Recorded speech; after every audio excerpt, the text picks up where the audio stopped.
दोस्तों ऐसा कौन सा वायरल इन्फेक्शन है जिससे दुनिया की आधी से ज्यादा आबादी को इन्फेक्ट किया हुआ है और इस वायरस को शरीर से निकल पाना भी संभव है। इसके इन्फेक्शन के लक्षण भी आपने आसपास या अपने परिवार में अक्सर देखे होंगे, जैसे कि किसी के होठों के आसपास दाने देखे होंगे, छोटे छोटे फफोले या ब्लिस्टर्स देखे होंगे, या हो सकता है आपको खुद को ही ये लक्षण होते रहते हो।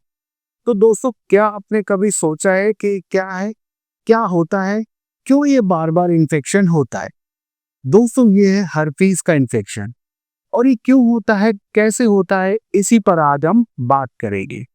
नमस्कार दोस्तों, मैं डॉक्टर दिवांशु गुप्ता डायडॉक हेल्थ पर आपका स्वागत करता हूँ। दोस्तों, हर्पीस एक बहुत ही कॉमन स्किन का इन्फेक्शन है। इस इन्फेक्शन का कारण एक वायरस है और उस वायरस का नाम है हर्पी सिम्प्लेक्स। इसलिए इसे हर्पीस इन्फेक्शन कहते हैं, या फिर कॉमन भाषा में हर्पीस का इन्फेक्शन। ये काफी कॉमन इन्फेक्शन है जो त्वचा पे दर्द भरे फफोले या ब्लिस्टर और अल्सर करता है। इसका इन्फेक्शन एक इंसान से दूसरे इंसान को होता है, वह भी स्किन से स्किन के कांटेक्ट से। यानी ये किसी इन्फेक्टेड त्वचा के संपर्क में आने से दूसरों को फैलता है। इसका इलाज किया जा सकता है, पर इसे क्योर नहीं किया जा सकता, यानी कि इसे जड़ से खत्म कर पाना संभव नहीं है। और ऐसा इसलिए है क्योंकि ये वायरस हमारे तंत्रिका तंत्र यानी नर्वस सिस्टम में छिपकर रहता है, और इस वायरस को नुकसान पहुंचाने के लिए तंत्रिका तंत्र यानी नर्वस सिस्टम को ही नष्ट करना पड़ेगा। और दोस्तों, हमारे नर्वस सिस्टम में पुनर्जन्म के गुण नहीं होते, यानी हमारे जो नर्वस सिस्टम में न्यूरॉन्स हैं या नर्व्स हैं वो रीजनरेट नहीं होते। इसलिए अगर ये वायरस हमारे नर्वस सिस्टम में छुपकर बैठ गया है तो बिना न्यूरॉन्स या नर्व्स को नुकसान पहुंचाए इस वायरस को खत्म करना संभव नहीं है।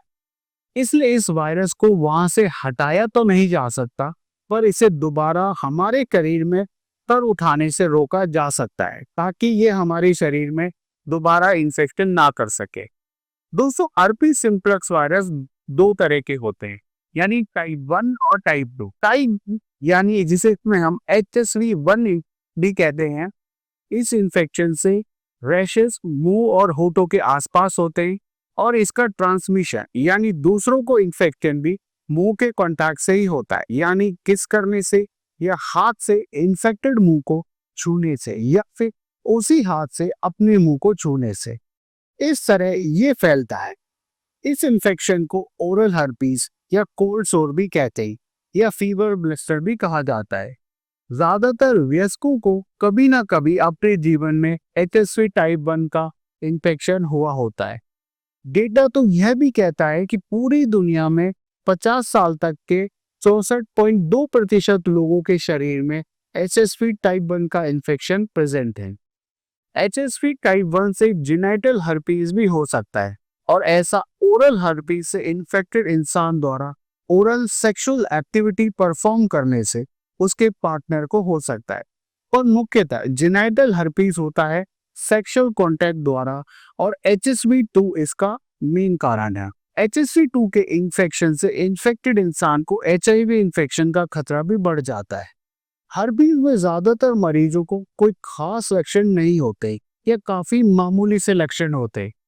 इस इन्फेक्शन से होने वाला सबसे मुख्य लक्षण है कि दर्द भरे फफोले या ब्लिस्टर, और ये फफोले या रैशेस समय के साथ ठीक हो जाते हैं, पर ये रैशेस समय के साथ दोबारा भी हो सकते हैं।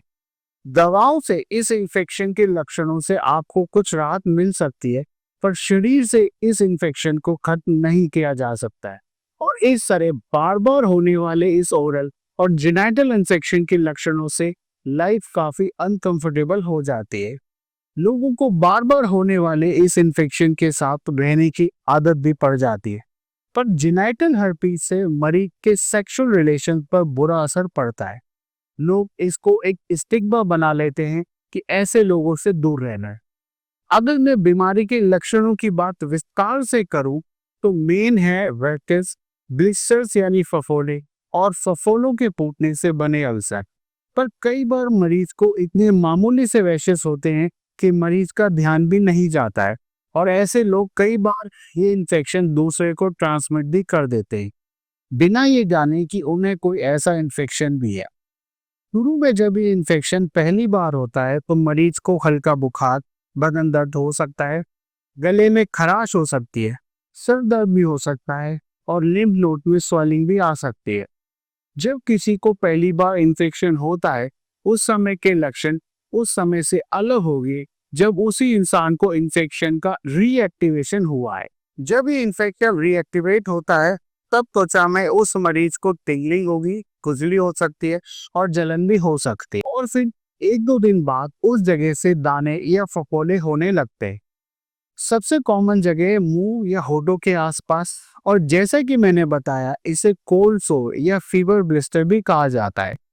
जिनाइटल हर्पीज में ये दाने, फफोले और अल्सर जिनाइटल एरिया में या फिर मल द्वार यानी एनस के आसपास हो सकते हैं।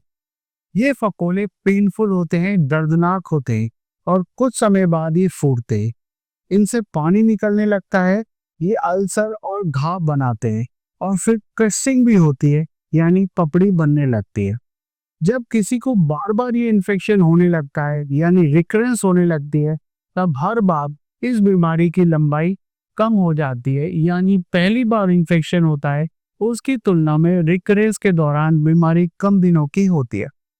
और इसका रिकरेंस तब होता है जब उस इंसान के शरीर की इम्यूनिटी थोड़ी कम हो गई है और उसे कोई और कारण से बुखार आ गया है जिससे शरीर में कमजोरी आ गई है। महिलाओं में पीरियड्स के दौरान होने वाले हार्मोनल बदलाव के कारण भी इस इन्फेक्शन का रिकरेंस देखा गया है, पर ये पीरियड्स की हर साइकिल में बार बार ऐसा हो जरूरी नहीं है। पर जब ये होता है तब ये पीरियड शुरू होने के जस्ट पहले या पीरियड के दौरान हो सकता है। यहाँ तक कि तनाव यानी स्ट्रेस को भी इस हर्पीज रिकरेंस का ट्रिगर माना गया है। तो देखा दोस्तों, ये वायरस कैसे एक बार अगर आपके शरीर में घुस जाता है तो फिर हमारे शरीर को ही अपना परमानेंट घर बना लेता है और कैसे समय समय पर अपडेट होने का एहसास कराता है।